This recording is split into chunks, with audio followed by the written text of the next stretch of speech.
नमस्कार, स्वागत है आपका एबीपी गंगा में। मैं उपदेश, आप देख रहे हैं हमारा खास कार्यक्रम विश्लेषण। जैसे किसी बड़े युद्ध से पहले एक योद्धा अपने हथियारों को धार देता है, ये चेक करता है कि उसके हथियार लड़ने के लायक हैं या नहीं, उसी तरह एक पार्टी चुनाव लड़ने से पहले अपनी पुरानी गलतियों से सीख लेकर भविष्य की रणनीति बनाती है, ताकि जब बात लड़ाई की आए तो कोई कमी न रहे। अब इसी रणनीति पर अखिलेश यादव काम करते नजर आ रहे हैं, जो एक एक करके सपा की सभी कमियों को दूर करने में लगे हैं। लेकिन सबके बीच शिवपाल यादव के एक संकेत ने सियासी हलचल बढ़ा दी है। वहीं बात होगी राजभर की 2 नाव वाली सवारी की, जो गठबंधन से पहले की बड़ी तैयारी मानी जा रही है। साथ ही बताएंगे कॉमन सिविल कोड के उस ब्लूप्रिंट के बारे में, जिसको लेकर सियासी सरगर्मी तेज हो गई है। तो कहीं मत जाइए, बने रहिए हमारे साथ, क्योंकि अब होगा विश्लेषण।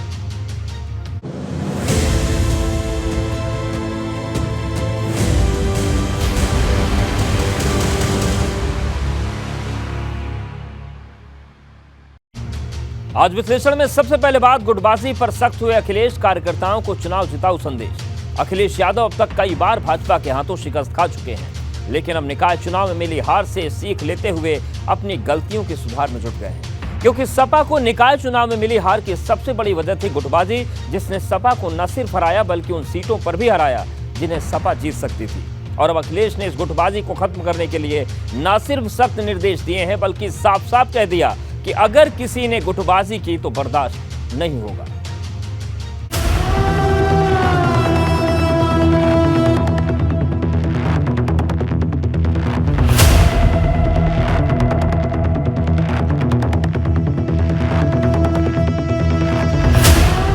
गुटबाजी पर सख्त हुए अखिलेश, कार्यकर्ताओं को चुनाव जिताऊ संदेश।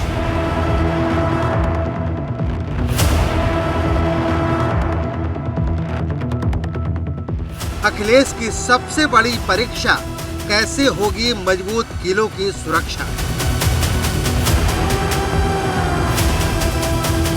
जब से अखिलेश यादव नैमिषारण्य में प्रशिक्षण शिविर करके आए हैं, तब से अखिलेश यादव 24 का चुनावी बिसात बिछाने में जुटे हैं। लेकिन अंदर ही अंदर अखिलेश को एक टेंशन बुरी तरह परेशान कर रही है, और ये टेंशन है गुटबाजी की, जिसने निकाय चुनाव में सपा के साइकिल न सिर्फ पंचर कर दिया, बल्कि पार्टी जिन सीटों को जीत सकती थी उन्हें भी हार गई। और अब अखिलेश नहीं चाहते कि जो गलती निकाय चुनाव में हुई वो 2024 में दोहराई जाए।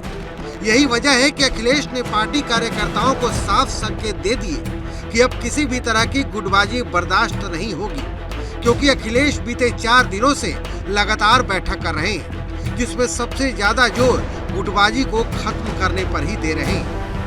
खुद सपा अध्यक्ष अखिलेश यादव ताबड़तोड़ बैठकें कर रहे हैं, पार्टी के नेताओं कार्यकर्ताओं से मुलाकात कर रहे हैं। पिछले 4 दिन से ये सिलसिला लगातार चल रहा है। अखिलेश यादव ने आज भी पार्टी के कई नेताओं और कार्यकर्ताओं से मुलाकात की। जो प्रदेश में बूथ कमेटियों का गठन करने के निर्देश दिए गए थे, उस पर भी बात हुई। 15 जून जो अंतिम तिथि दी गई थी बूथ कमेटियों की गठन की, उसको लेकर बात हुई और ये कहा गया कि 25 तारीख तक सभी जगह की बूथ कमेटियों का जो ब्यौरा है वो पार्टी के नेतृत्व को सौंप दिया जाए। दरअसल अखिलेश यादव ने 24 के चुनाव को लेकर एक बड़ी रणनीति बनाई है, जिसमें पार्टी को बूथ स्तर पर मजबूत करना, वोटर लिस्ट में नए नाम जोड़ना, सरकार की नाकामयाबी को जनता तक पहुंचाना, वोटर लिस्ट में हुई गड़बड़ियों को चुनाव से पहले दुरुस्त करना और पुराने सभी गिले शिकवे भूलकर ईमानदारी से पार्टी के लिए काम करना। लेकिन इतनी कोशिश के बाद भी सपा में गुटबाजी खत्म होती नजर नहीं आ रही है, और सबसे बड़ी चुनौती पश्चिमी यूपी से मिल रही है, जहां अखिलेश यादव ने चाचा शिवपाल के खेमे के मजबूत सिपा सलार विपिन चौधरी को मेरठ का जिलाध्यक्ष बनाकर बड़ा संदेश दिया। लेकिन ये फैसला मेरठ में अखिलेश के सिपाहियों को रास नहीं आ रहा है, क्योंकि सपा विधायक शाहिद मंजूर, विधायक अतुल प्रधान, विधायक रफीक अंसारी सबने जिलाध्यक्ष से दूरी बना ली है। इस गुटबाजी पर जब नए जिलाध्यक्ष विपिन चौधरी से बात की गई तो उनकी नाराजगी बाहर आ गई। लोग अपनी निष्ठा के साथ इन कार्यकर्ताओं के साथ समाजवादी परिवार को आगे बढ़ाएंगे। उनकी भीतर घातियों की वजह से ही समाजवादी पार्टी को आघात लगाता और ऐसे भीतरघातियों की इस समाजवादी परिवार में कोई जगह नहीं है। इस बात को अखिलेश जी तक पहुंचाएंगे आप? जी बिल्कुल, मैं बिल्कुल निष्ठापूर्ण और बिल्कुल पारदर्शी से अखिलेश यादव जी को और अपने राष्ट्रीय अध्यक्ष जी को यहाँ की रिपोर्टिंग दूंगा, क्योंकि उन्होंने हमें यहाँ की जिम्मेदारी दी है। मुझे किसी से डरने या झुकने की कोई ज़रूरत नहीं है।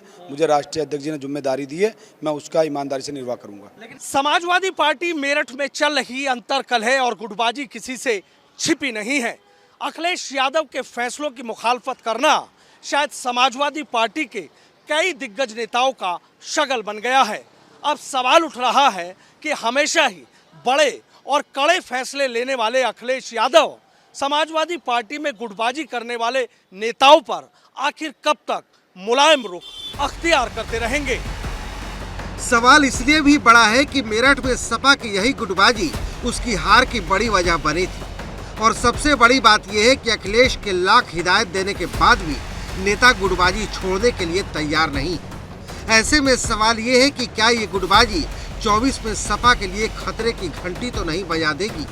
दरअसल भाजपा के हाथों कई बार शिकस्त खाने के बाद अखिलेश यादव को यह एहसास हो चुका है कि अगर उन्होंने पार्टी की गुटबाजी खत्म नहीं की तो 24 में 80 सीट जीतना तो दूर, जो जीती हुई सीटें हैं उन्हें बचाना भी मुश्किल हो जाएगा। यही वजह है कि अखिलेश मैनपुरी उपचुनाव के समय पार्टी में उपजी एकता को आगे बढ़ाने पर जोर दे रहे हैं, क्योंकि मैनपुरी उपचुनाव के वक्त समाजवादी पार्टी ने न सिर्फ अपनी पूरी ताकत लगा दी थी, बल्कि पार्टी ये चुनाव पूरी शिद्दत के साथ लड़ी थी। न कहीं कोई गुटबाजी थी, न किसी के दिल में कोई नाराजगी थी। अब अखिलेश यादव चाहते हैं कि जिस तरह से सपा ने मैनपुरी में चुनाव लड़ा, उसी तरह पार्टी यूपी की एक एक सीट पर लड़े, ताकि भाजपा को सभी 80 सीटों पर टक्कर दी जा सके। मेरठ से सनोज शर्मा के साथ लखनऊ से अनुभव शुक्ला, एबीपी गंगा। बाद शिवपाल लड़ेंगे आजमगढ़ से चुनाव, खत्म होगा सपा का तनाव। क्योंकि शिवपाल यादव ने आजमगढ़ से चुनाव लड़ने के संकेत दिए हैं। ये बात भले ही उन्होंने खुले तौर पर नहीं कही, लेकिन जिस तरह से कही है उससे सवाल बड़े हो गए हैं कि क्या अखिलेश ने शिवपाल को पहले से आजमगढ़ से तैयारी करने को कह दिया है। क्योंकि 2022 में हुए उपचुनाव में आजमगढ़ से सपा ने धर्मेंद्र यादव को चुनाव लड़ाया था, लेकिन वो निरहुआ से चुनाव हार गए। ऐसे में सपा को भी एक ऐसे उम्मीदवार की जरूरत है जिसका कद न सिर्फ बड़ा हो, बल्कि उसकी मान्यता मुलायम और अखिलेश की तरह ही पार्टी में।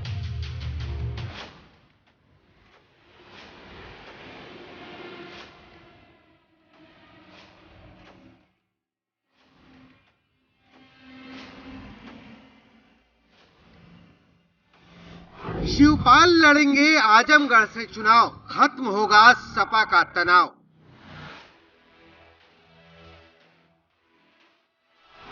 शिवपाल भरेंगे जीत की हवा, दहाई पर पहुंच जाएगी सपा।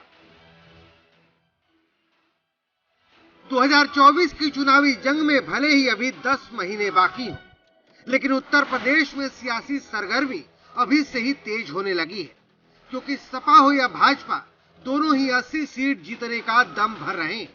लेकिन बड़ी हलचल शिवपाल यादव के आजमगढ़ से चुनाव लड़ने के संकेत ने बढ़ा दी है, क्योंकि शुक्रवार को शिवपाल एक शहीद जवान को श्रद्धांजलि देने आजमगढ़ पहुंचे थे, जहां उन्होंने भ्रष्टाचार और कानून व्यवस्था के मोर्चे पर भाजपा सरकार को जमकर घेरा। लेकिन बातों ही बातों में आजमगढ़ से चुनाव लड़ने के संकेत दे दिए। कहा जा रहा है कि आप आजमगढ़ से चुनाव लड़ सकते हैं, बहुत चर्चाएं हैं, लगभग पूरा जिला इस बात की इच्छा व्यक्त कर रहा है कि आप आजमगढ़ से चुनाव लड़ें। वो हमारा राष्ट्रीय नेतृत्व निर्णय लेगा। अब कोई न कोई तो चुनाव तो लड़ेगा ही, जी, लेकिन ये फैसला हमारा राष्ट्रीय नेतृत्व लेगा। आप उसके लिए तैयार हैं? अब राष्ट्रीय नेतृत्व जो भी फैसला लेगा उसके लिए तो हम सब लोग तैयार हैं। शिवपाल यादव से जब आजमगढ़ से लोकसभा चुनाव लड़ने को लेकर सवाल पूछा गया तो शिवपाल यादव ने इनकार नहीं किया, बल्कि साफ तौर पर यह कहा कि जो भी चुनाव लड़ेगा उसका फैसला पार्टी का राष्ट्रीय नेतृत्व करेगा। कौन चुनाव लड़ेगा ये अभी तय नहीं है, लेकिन राष्ट्रीय नेतृत्व जिसे कहेगा वो आजमगढ़ से चुनाव लड़ेगा। जाहिर सी बात है, कुछ समय पहले एबीपी गंगा के खास कार्यक्रम में शिवपाल यादव ने यह भी कहा था कि अगर उन्हें ही आजमगढ़ के उपचुनाव में भेज दिया गया होता तो समाजवादी पार्टी वहां उपचुनाव लोकसभा का जरूर जीत गई होती।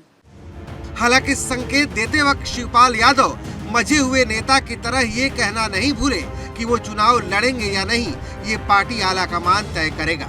लेकिन शिवपाल को आजमगढ़ से चुनाव लड़ने से कोई रोक सके ऐसी कोई दीवार भी नजर नहीं आ रही है, क्योंकि 2022 में हुए उपचुनाव में यहां से सपा ने धर्मेंद्र यादव को चुनाव लड़ाया था, लेकिन निरहुआ ने उन्हें हरा दिया था।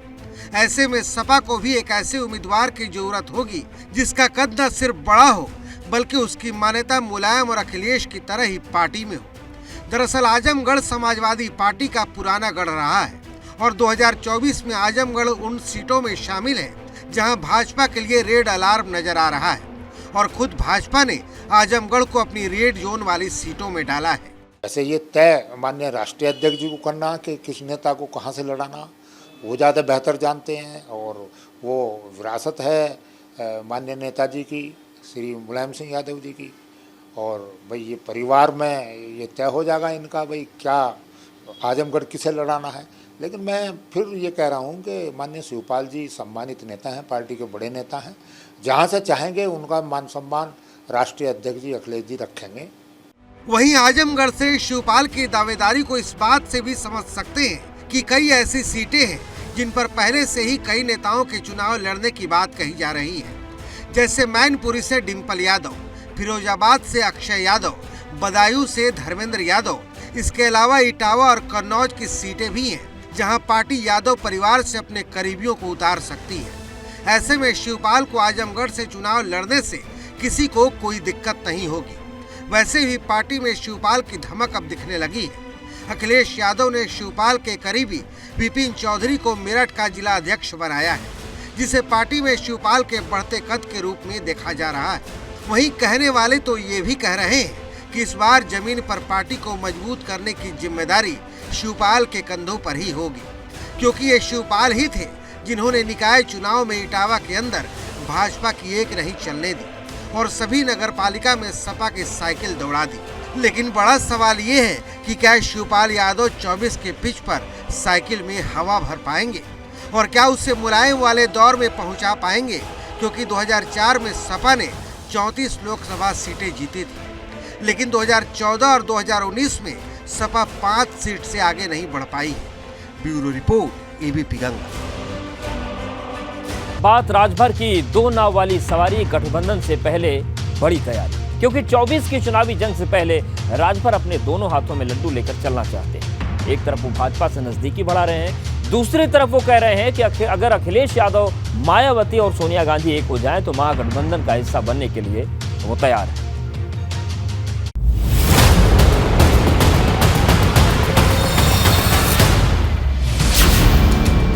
योगी से राजभर की मुलाकात, क्या 24 में आएंगे साथ?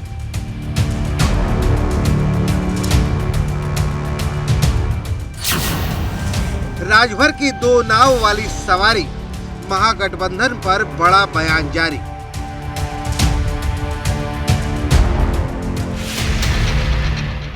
ओम प्रकाश राजभर भाजपा के साथ जाएंगे या 24 में बनने वाले महागठबंधन से हाथ मिलाएंगे? ये सवाल इसलिए बड़ा हो गया है कि ओम प्रकाश राजभर के सीएम योगी के साथ एक मुलाकात की चर्चा इस वक्त सियासी गलियारों में खूब हो रही है। हालांकि ये मुलाकात हुई है या नहीं, इस पर ओम प्रकाश राजभर गोलमोल जवाब दे रहे हैं। ना हमारी मुख्यमंत्री जी से मुलाकात है, ना कोई बात है। आप लोग बता रहे हैं, इसमें एक पैसे की भी सच्चाई नहीं है। हमारी उनकी मुलाकात ही नहीं हुई तो फिर आधे घंटे और 10 मिनट की बात का कहा जाए। तो संबंध के नाते सभी दलों के लोग आए, अब उसको तिल का ताड़ लोग बनावे तो हम क्या करें। लेकिन भाजपा के तमाम नेता राजभर और योगी की मुलाकात को लेकर भविष्य में होने वाली संभावनाओं से जोड़कर बताने लगे। देखिए, आएंगे नहीं आएंगे तो दो दलों का बात है। दो दल आपस में जो मिलते हैं तो उनके सब अपने होते हैं, तो राष्ट्रीय स्तर पर जो है इसका निर्णय हमारे यहाँ होता है। और यदि लेकिन वो आते हैं तो उसका उनको भी लाभ है और हम लोग को भी। तो मैं तो सदैव कहता हूँ कि आप जो है भाजपा के साथ रहें तो आपके भी वोटर को भी अच्छा लगेगा और हम लोग को भी अच्छा लगेगा। फायदा होगा अगर साथ आते हैं तो 200% उनको भी फायदा होगा, हम लोग को भी। ओम प्रकाश राजभर जी ने अभी पिछले विगत जो चुनाव हुआ हमारा विधान परिषद का, हम लोगों को अपना सहयोग देने का काम किया है, अपना समर्थन देने का काम किया है, वोट देने का और अपनी पार्टी के विधायकों का वोट दिलाने का काम किया है। इसलिए सारी संभावनाएं बनी रहती हैं। राजनीति में ऐसा कुछ नहीं है जो संभव ना हो। ओम प्रकाश राजभर पहले भी हमारे साथ कैबिनेट में मंत्री रह चुके हैं, पहले हमारे साथ मिलकर चुनाव लड़ चुके हैं। जो हमारे विचारधारा से प्रभावित है, आदरणीय मोदी जी और योगी जी के विकास से प्रभावित है, वो कोई भी हमारे साथ आ सकता है। वाराणसी में देर रात मुख्यमंत्री योगी आदित्यनाथ से ओम प्रकाश राजभर की मुलाकात के बाद ये चर्चा और तेज हो गई।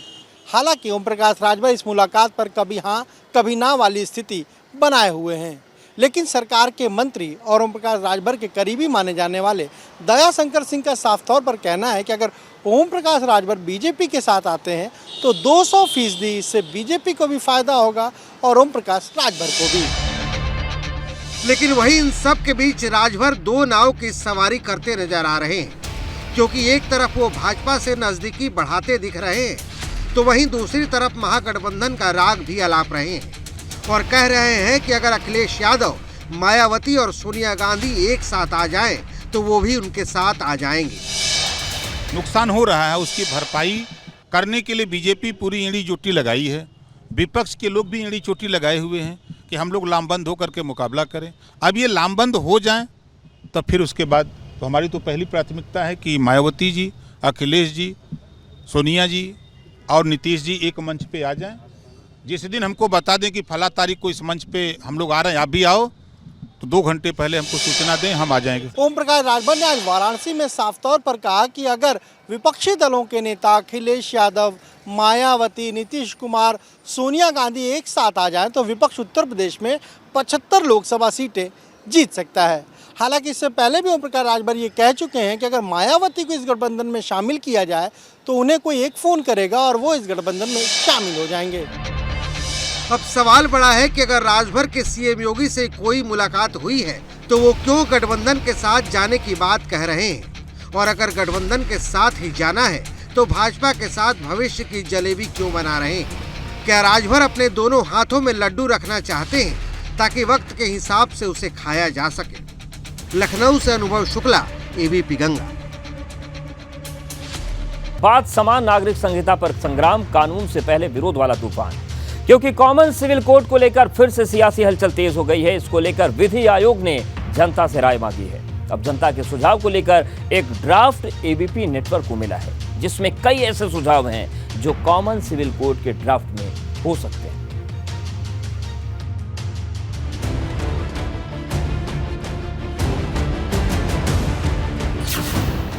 समान नागरिक संहिता पर संग्राम, कानून से पहले विरोध वाला तूफान।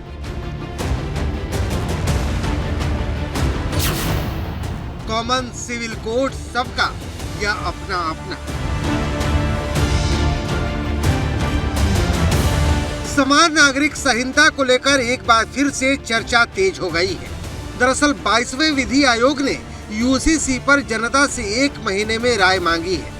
अब इसको लेकर सियासी गलियारों में भी हलचल तेज है, क्योंकि देश के पहले यूनिफॉर्म सिविल कोड का ब्लूप्रिंट सामने आया है, जो उत्तराखंड सरकार ने तैयार कराया है, जिसमें करीब 2,31,000 सुझाव आए हैं। इनमें से अब अंतिम सुझाव पर मुहर लगाकर यूनिफॉर्म सिविल कोड का टेम्पलेट तैयार किया जाएगा, जिसका असर बाकी के राज्यों में भी नजर आ सकता है। एबीपी नेटवर्क को मिली जानकारी के मुताबिक कॉमन सिविल कोड का जो ड्राफ्ट होगा उसमें 1 से ज्यादा शादी करने, अजीबोगरीब तरीके से तलाक देने और हलाला जैसी प्रथाओं पर रोक लगाई जा सकती है। इसके साथ ही बच्चों को गोद लेने के लिए महिलाओं को अधिकार दिए जा सकते हैं। ब्लूप्रिंट की माने तो इसमें लड़कियों की शादी की उम्र को बढ़ाने की बात कही गई है, जिससे वो शादी से पहले ग्रेजुएट हो सके। इसके अलावा इस ब्लूप्रिंट में हलाला और बहुविवाह जैसी प्रथा पर रोक लगाने की भी बात है। अगर कोई लिव इन रिलेशनशिप में रहता है तो उसके लिए उसे एक फॉर्मेट पर डिक्लेरेशन भी देना होगा। और आइए आपको जल्दी से बता देते हैं कि जो कॉपी एबीपी नेटवर्क के हाथ लगी उसके मुताबिक कॉमन सिविल कोड में क्या हो सकता है ड्राफ्ट में। तो ये हम बताते हैं, पॉलीगेमी या बहुविवाह पर रोक लगेगी, लड़कियों की शादी की आयु बढ़ाई जाएगी ताकि विवाह से पहले ग्रेजुएट हो पाए, लिव इन रिलेशनशिप का डिक्लेरेशन जरूरी होगा, उत्तराधिकार में लड़कियों को लड़कों के बराबर का हिस्सा मिलेगा, मुस्लिम महिलाओं को मिलेगा गोद लेने का अधिकार, हलाला और इद्दत पर रोक होगी, शादी का अनिवार्य रजिस्ट्रेशन होगा, बिना रजिस्ट्रेशन किसी भी सरकारी सुविधा का लाभ नहीं मिलेगा, पति पत्नी दोनों को तलाक के समान आधार उपलब्ध होंगे तो ये नए कॉमन जो यूनिफॉर्म सिविल कोड जो बनाने की बात हो रही है उसमें ये चीजें हो सकती हैं।